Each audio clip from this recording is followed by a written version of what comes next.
प्रिय भैया बहनों, आप सभी का क्लास 9th में स्वागत है।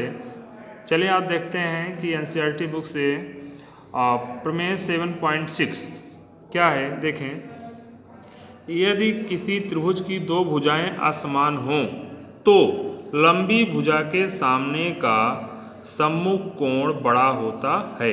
ये प्रमेय 7.6 की साधारण प्रतिज्ञा है।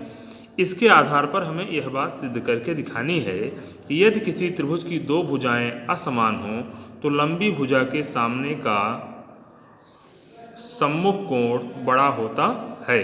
ये बात आपको हमेशा ध्यान में रखनी पड़ेगी और इसका बराबर अभ्यास कर लें कि ये बात आपको याद भी हो जाए। चलते हैं हम लोग इसके जो है कि उपपत्ति या प्रमाण पर कैसे इसको सिद्ध किया जाता है। तो प्रमेय 7.6 को कैसे सिद्ध करेंगे हम ये देखते हैं। इसमें साधारण प्रतिज्ञा में कहा गया है कि किसी त्रिभुज की दो भुजाएं असमान हैं तो बड़ी भुजा का सम्मुख कोण बड़ा होता है। जैसे आपने एक त्रिभुज बना दिया, ऐसे एक त्रिभुज बन गया, ए त्रिभुज हो गया, ए हो गया, बी हो गया, सी हो गया। इसके बारे में हम यहाँ ज्ञात है लिखेंगे, ज्ञात है में लिखेंगे त्रिभुज ए बी सी में ऐसे लिखें A B is greater than A C. A B भुजा जो है ए सी से बड़ी है। लिख दिया आपने, फुल स्टॉप। सिद्ध करना है, सिद्ध करना है। क्या सिद्ध करना है? बड़ी भुजा का सम्मुख कोण माने कोण सी आपको दिखाना है। कोण सी इज ग्रेटर देन कोण बी माने ऐसा करना है। कोण सी इज ग्रेटर देन कोण बी माने कोण सी जो है बड़ी भुजा के सामने का कोण सी वाला बड़ा किससे है? बी वाले से। माने ये सी वाला कोण जो है बी वाले कोण से ज्यादा है। ये आपको दिखाना है। चलते हम लोग रचना करते हैं। चित्र में कुछ परिवर्तन करना चाहते हैं। रचना देखते हैं जितना AC की लंबाई के बराबर AC प्रकार से AC के बराबर हम यहाँ से काट लेंगे। AC के बराबर हमने इधर काट दिया, इसका नाम D लिख दिया। AC के बराबर भाग इधर AD हमने प्राप्त किया और D से डाट रखा, फिर स्केल लगा करके आप इसको डाट करके ऐसे मिला लेंगे। ऐसे बन गया सर, ठीक। इस तरह से तो एक कोण यहां भी बन गया, यहां भी एक कोण बन गया, इस पर भी ध्यान दें। अब हम लोग देखते हैं रचना में वही बात लिखेंगे। AC बराबर AD प्राप्त किया तथा DC को मिलाया।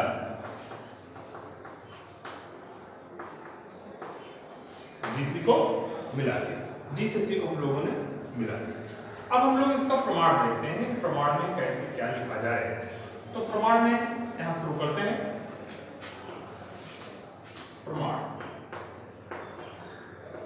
देखिए, हमारे सामने एक त्रिभुज नया वाला बना है, त्रिभुज ADC या ACD। त्रिभुज ACD ही देखते हैं हम।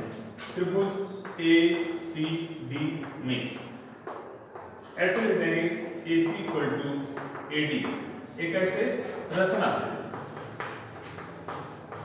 से बताया गया कि ये दोनों भुजाएं बराबर है, इसके बराबर हमने यहाँ AD प्राप्त किया था, तो दोनों भाग बराबर हो गए। अब किसी त्रिभुज में अगर दो भुजाएं बराबर हैं तो उनके सम्मुख कोण समान होते हैं। इस कोण का नाम भी दे देंगे। चलिए, इधर वाला जो कोण बना है और इसका कोण जो बना है, जैसे AC हमने लिखा, इधर वाले कोण को हम 1 कर दे रहे हैं, इधर वाले कोण को 2 कर दे रहे हैं। इसलिए इससे क्या हो जाएगा? कोण 1 बराबर कोण 2 के ये समीकरण 1 कर दे रहे हैं। क्यों? कारण लिखना पड़ेगा, क्योंकि त्रिभुज में बराबर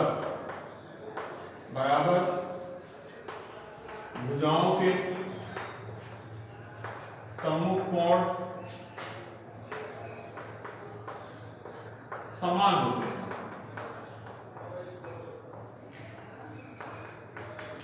त्रिभुज में बराबर भुजाओं के सम्मुख कोण समान होते हैं। इस नियम से हमने इसको ऐसा किया। अब चलिए आगे देखते हैं। एक वाला कोण 2 के बराबर आ गया। अब हम देखते हैं कि एक वाला जब कोण 2 के बराबर आ गया है तो हम यहाँ कुछ एक प्रमेय और आपने पढ़ा है कि किसी त्रिभुज का बहिष्कोण अपने अभिमुख अंतःकोणों के योगफल के बराबर होता है। तो या दूसरे शब्दों में ऐसा भी कह सकते हैं किसी त्रिभुज का बहिष्कोण अपने अभिमुख अंतःकोणों के में प्रत्येक से बड़ा भी होता है। क्योंकि एक जो है कोण एक यहाँ लिखेंगे, चूंकि कोण एक त्रिभुज BCD का एक बहिष्कोण है।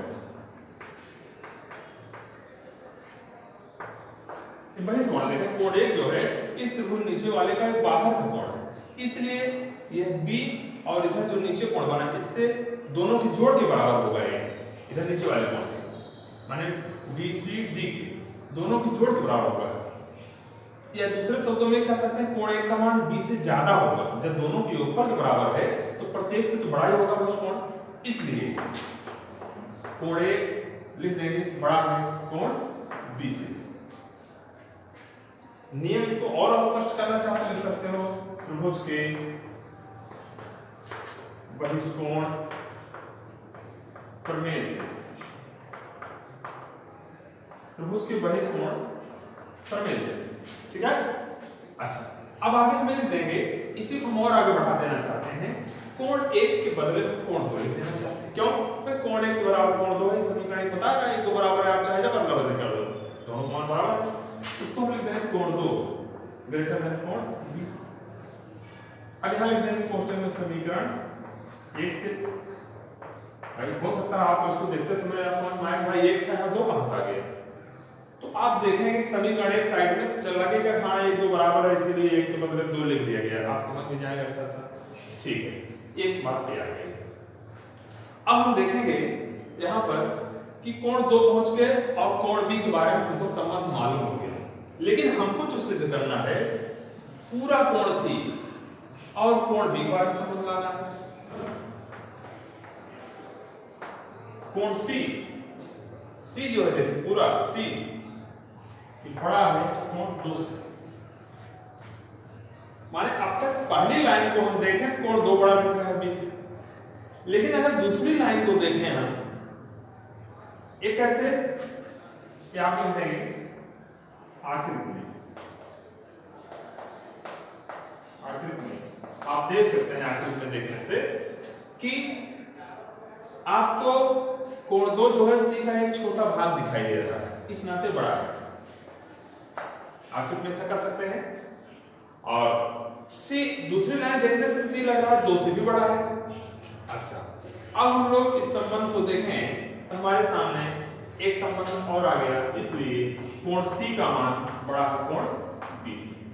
ये संबंध आपके सामने आ गया, यही आपको सिद्ध भी करना था। आप देख लिख भी चुके हैं कि C का मान B से बड़ा है। क्यों बड़ा हो गया? क्योंकि यह 2 से भी बड़ा था, 2 का संबंध 20 बताया गया था। इस आधार पर इन दोनों संबंधों के आधार पर हमने यह संबंध लाया। यहाँ आप नीचे लिख देंगे कि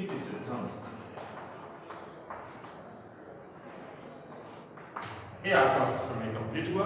इसको अच्छा से पढ़ें और इसको बढ़िया साफ सुथरा सुलेख में लिखें, इसका बार बार अभ्यास करें।